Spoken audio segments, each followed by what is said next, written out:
जब आचार्य ने ये सब कहा तो शिष्य पुनः पूछता है, शरीर आदिकों के स्वरूप को ना समझता हुआ आत्मा शरीर आदि को किसी दूसरे रूप में ही मान बैठता है। इसी अर्थ को आचार्य आगे समझाते हैं कि जो वास्तविकता में जैसा है उसको वैसा ना मानकर अन्य रूप मानता है, इसीलिए परिभ्रमण का कारण बनता है। वपुर्ग्रहं धनं दारः पुत्रः मित्राणि शत्रवः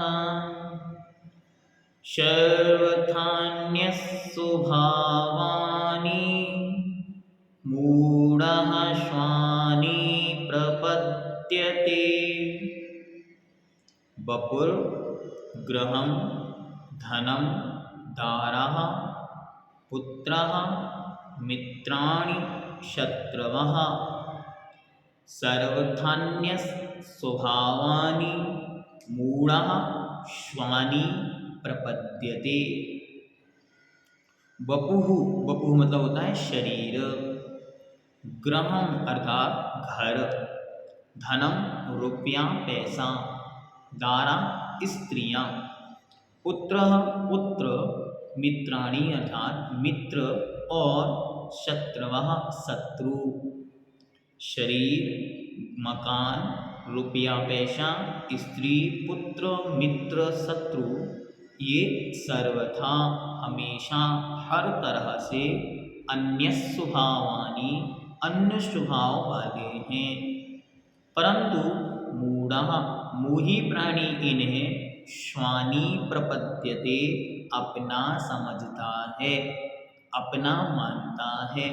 जब मोह की नशे में आता है तो इन बाह्य पदार्थों को जो सर्वथा स्वभावानी अन्नानी, जो स्वभाव से ही भिन्न है, स्वभाव से ही अलग समझ में आ रहे हैं कि ये मुझसे अलग हैं, लेकिन अलग होते हुए भी ये मेरा शरीर है, ये मेरा घर है, ये मेरा पैसा है, ये मेरी पत्नी है, ये मेरे बच्चे हैं, इस प्रकार की मूर्खता को करता है।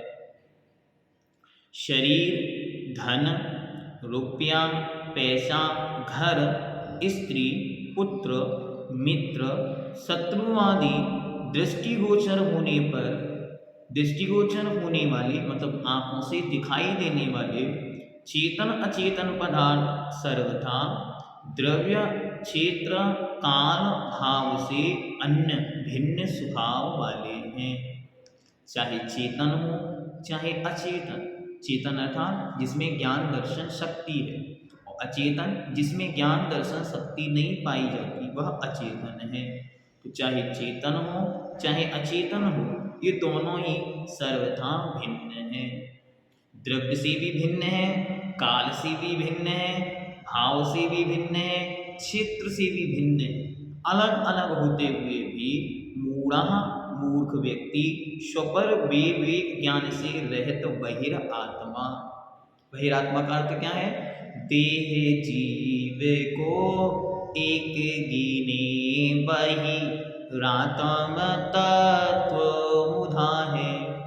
जो शरीर को ही आत्मा और आत्मा को ही शरीर मानता है वह बहिरात्म तत्व की बुद्धि, तत्व की दृष्टि से मुधा मूर्ख अज्ञानी है। ऐसा अज्ञानी जो जीव है वो इन पदार्थों को अपना समझता है, इनके संयोग से अपने आप को सुखी अनुभव करता है और वियोग से अपने आप को दुखी मानता है। किसी को अपना बैरी समझकर उनसे द्वेष करता है तथा उनसे भयभीत होता है। इसी तरह राग, द्वेष, भय, शोक आदि अनेक प्रकार के विकारी भाव संसारी आत्मा में मोह के कारण ही हुआ करते हैं। इस प्रकार यहाँ पे आचार्य भगवंत ने बतलाया कि जो सांसारिक बाहर में प्रत्यक्ष में पर दिखने वाले वस्तुएं हैं उन्हें भी मोह से आवर्तित, जिसने मोह रूपी मदिरा पी ली है उसे सब कुछ अपना अपना दिखाई पड़ता है। अब आपके मन में एक प्रश्न उपस्थित हो रहा होगा कि इन्हें अपना ना माने तो फिर कैसा माने? अरे मेरी माँ तो मेरी ही है, मैं उसे अपने से भिन्न कैसे मानूं, और मानूं तो किस रूप में मानूं। तो उसके लिए आचार्य आगे अगले श्लोक में इसका बहुत अच्छा समाधान हमारे सामने उपस्थित करते हैं कि कैसे हम संसारिक व्यवहार को, लोक व्यवहार को चलाते हुए भी वस्तु के निर्णायक बने, कि वस्तु तत्व में, वास्तविकता में भेद विज्ञान क्या है, क्या मेरा है, क्या मुझसे भिन्न है, इसका बोध मुझे प्राप्त हो।